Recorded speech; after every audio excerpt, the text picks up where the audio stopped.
ಇವತ್ತು ಹೋರಾಟದ ಉದ್ದೇಶ ಯಾವುದೇ ಸರ್ಕಾರ ಬಂದರೂ ಕೂಡ ಬಡ್ಜೆಟಲ್ಲಿ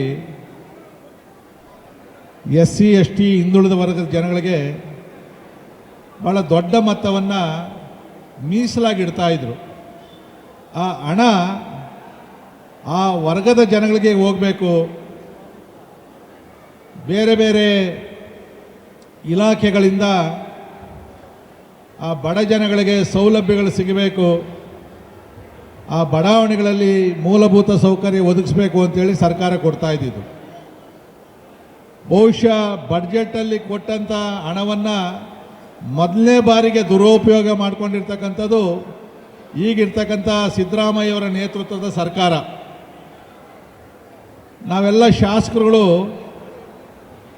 ಗಂಗಾ ಕಲ್ಯಾಣ ಇರ್ಬೋದು, ಅಂಬೇಡ್ಕರ್ ನಿಗಮ ಇರ್ಬೋದು, ದೇವರಾಜ ಅರಸುಗೆ ಸಂಬಂಧಪಟ್ಟಂಥ ಅನೇಕ ನಿಗಮಗಳಲ್ಲಿ ಫಲಾನುಭವಿಗಳನ್ನು ಆಯ್ಕೆ ಮಾಡ್ತಕ್ಕಂಥ ಅಧಿಕಾರ ಆಯಾ ಶಾಸಕರು ಕೊಟ್ಟವ್ರೆ. ಯಡಿಯೂರಪ್ಪ ಅವ್ರ ಸರ್ಕಾರ, ಬೊಮ್ಮಾಯಿ ಅವ್ರ ಸರ್ಕಾರ ಇದ್ದಾಗ ನಾವೆಲ್ಲ ಕೂಡ ಗಂಗಾ ಕಲ್ಯಾಣ ಯೋಜನೆಗೆ ವರ್ಷಕ್ಕೆ 40-50 ಜನ ಫಲಾನುಭವಿಗಳನ್ನು ಆಯ್ಕೆ ಮಾಡಿಕೊಡ್ತಾ ಇದ್ದೀವಿ SC ST ಜನಾಂಗದವ್ರಿಗೆ. ಬಂಧುಗಳೇ, ಈಗ 2 ವರ್ಷದಿಂದ ನಾವು ಬರ್ತಾ ಇರೋದು ಎಷ್ಟು ಅಂದರೆ 5 ಬೋರ್ವೆಲ್ಲು, 3 ಬೋರ್ವೆಲ್ಲು, ಒಬ್ಬರಿಗೆ ಒಬ್ಬರಿಗೆ ಕಾರ್ ಕೊಡಿಸೋವಂಥದ್ದು, ಒಂದು 10 ಜನಕ್ಕೆ ಲೋನ್ ಕೊಡಿಸೋವಂಥದ್ದು, ಈ ಥರ ಭಾಳ ಕಡಿಮೆ ಮಾಡಿ ನಾನು ಕೂಡ ಆಯ್ಕೆ ಮಾಡೋಕ್ಕೆ ಹೋಗಲಿಲ್ಲ. 500 ಅಪ್ಲಿಕೇಶನ್ ಇರ್ತದೆ, 5 ಜನ ಸೆಲೆಕ್ಟ್ ಮಾಡಬೇಕು. ಅಧಿಕಾರಿಗಳು ಏನು ಮಾಡ್ತಾರೆ ಅಂದರೆ ನಿಮ್ಮ MLA ಸೆಲೆಕ್ಟ್ ಮಾಡಿದ್ದು ಅಂತಾರೆ, ಇನ್ನು 495 ಜನ ನಮ್ಮನ್ನು ಊರೆಲ್ಲ ಬೈಕೊಂಡು ತಿರ್ತಾ ಇರ್ತಾರೆ. ಇದಕ್ಕೆ ಮುಖ್ಯ ಕಾರಣ ಈ ಕಾಂಗ್ರೆಸ್ ಸರ್ಕಾರ. ಇವತ್ತು ಗ್ಯಾರಂಟಿಗಳ ಯೋಜನೆ ಅಡಿಯಲ್ಲಿ ನೀನು ಗ್ಯಾರಂಟಿ ಕೊಡಬೇಕಾದ್ರೆ ಬಡ್ಜೆಟಲ್ಲಿ ಪ್ರತ್ಯೇಕವಾದಂಥ ಅನುದಾನ ಅದಕ್ಕೆ ಒದಗಿಸ್ಬೇಕು.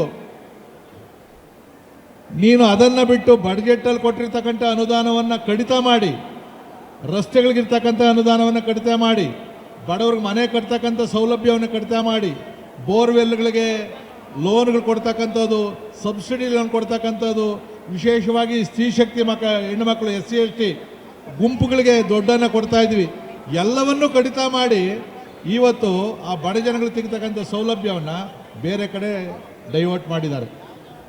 ಇಷ್ಟಾದರೂ ಕೂಡ ಸರ್ಕಾರಕ್ಕೆ ಮಾನ ಮರ್ಯಾದೆ ಇಲ್ಲ. ವಿರೋಧ ಪಕ್ಷವಾಗಿ ನಾವು ಅನೇಕ ಹೋರಾಟಗಳನ್ನು ಮಾಡಿದ್ದೀವಿ. ಇವತ್ತು ವಿಧಾನದ ಅಧಿವೇಶನದಲ್ಲೂ ಕೂಡ ಅದರ ಬಗ್ಗೆ ನಮ್ಮ ಮುಖಂಡರುಗಳು ನಾವೆಲ್ಲ ಕೂಡ ಮಾತಾಡ್ತಾ ಇದ್ದೀವಿ.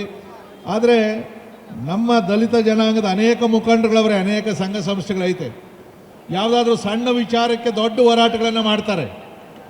ಆದರೆ ಇವತ್ತು ಆ ಜನಾಂಗ ಸಿಗ್ತಕ್ಕಂಥ ಸಾವಿರಾರು ಕೋಟಿ ರೂಪಾಯಿಗಳನ್ನು ಬೇರೆದಕ್ಕೆ ಉಪಯೋಗಿಸ್ತಾ ಇರೋದಕ್ಕೆ ಹೋರಾಟ ಮಾಡ್ತಕ್ಕಂಥ ಮುಖಂಡರುಗಳು ಕೆಲವರು ಕಾಣಿಸ್ತಾ ಇಲ್ಲ ನಮಗೆ. ರಾಜಕೀಯ ಅಲ್ಲ ಇದು. ಇವತ್ತು ನಾವು ಏನಾದರೂ ಫಲಾನುಭವಿಗಳು ಕೊಡಬೇಕಾದ್ರೆ ರಸ್ತೆ ಎಲ್ಲರಿಗೂ ಮಾಡ್ತೀವಿ, ಅದೇನು ಬರೀ BJP ಅವ್ರ ಮನೆ ಮುಂದೆ ನಾವು ಕಾಂಕ್ರೀಟ್ ರೋಡ್ ಹಾಕಲ್ಲ. BJP ಅವ್ರಿಗೆ ಮಾತ್ರ ನಾವು IAY ಬೇರೆ ಬೇರೆ ವಸತಿ ಯೋಜನೆಗಳಲ್ಲಿ ನಾವೇನು ಮನೆಗಳು ಕಟ್ಕೊಡಲ್ಲ, ಎಲ್ಲರಿಗೂ ಕೊಡ್ತೀವಿ. ಇವತ್ತು ಎಲ್ಲ ಬಡವರಿಗೂ ಕೂಡ SC ST ಜನಗಳಿಗೆ ದ್ರೋಹವನ್ನು ಮಾಡಿದೆ ಈ ಸರ್ಕಾರ.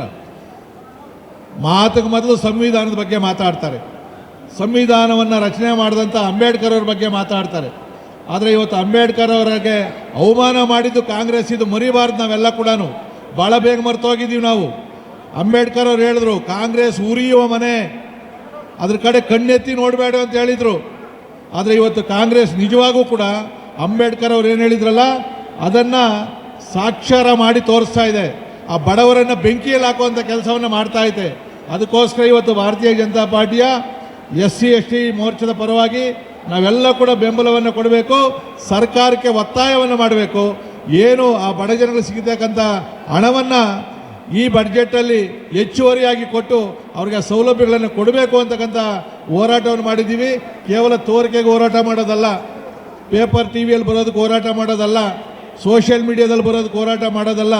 ನಮ್ಮ ಹೋರಾಟಕ್ಕೆ ಪ್ರತಿಫಲ ಸಿಗಬೇಕು ಅಂತಂದರೆ ಹಳ್ಳಿಗಳಲ್ಲೂ ಕೂಡ ಈ ಜನಜಾಗೃತಿಯನ್ನು ಮಾಡ್ತಕ್ಕಂಥ ಕೆಲಸವನ್ನು ಮಾಡಬೇಕು ಅಂತಕ್ಕಂಥ ಮಾತನ್ನು ಹೇಳಿ ನನ್ನನ್ನು ಕರೆದು 2 ಮಾತಾಡೋದಕ್ಕೆ ಅವಕಾಶ ಕೊಟ್ಟಂಥ ಎಲ್ಲ ನನ್ನ ಮುಖಂಡರಿಗೆ ಹೊಂದಿಸಿ ನನ್ನ ಮಾತನ್ನು ಮುಗಿಸ್ತೀನಿ.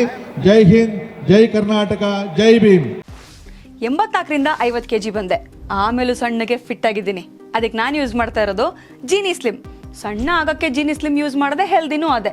ನೀವು ಸಣ್ಣ ಆಗಬೇಕಾ, ಹೆಲ್ದಿ ಆಗಬೇಕಾ? ಹಾಗಿದ್ರೆ ಜೀನಿ ಸ್ಲಿಮ್ ಯೂಸ್ ಮಾಡಿ. ಸಣ್ಣ ಆಗೋದಕ್ಕೆ ಯಾವುದೋ ಪ್ರಾಡಕ್ಟ್ ಹೇಳ್ತಾ ಇದ್ದಾಳೆ, ಏನಾದರೂ ಸೈಡ್ ಎಫೆಕ್ಟ್ಸ್ ಇದೆ ಅಂತ ಯೋಚನೆ ಮಾಡ್ತಾ ಇದ್ದೀರಾ? ಖಂಡಿತ ಇಲ್ಲ, ಯಾಕಂದರೆ ಇದು ಕೆಮಿಕಲ್ ಫ್ರೀ. ಸಣ್ಣ ಆಗಬೇಕು ಅಂದರೆ ಜೀನಿ ಸ್ಲಿಮ್ ಯೂಸ್ ಮಾಡಿ. ಹೆಚ್ಚಿನ ಮಾಹಿತಿಗೆ ಕೆಳಗೆ ಡಿಸ್ಪ್ಲೇ ಆಗ್ತಿರೋ ನಂಬರ್ಗೆ ಕಾಲ್ ಮಾಡಿ.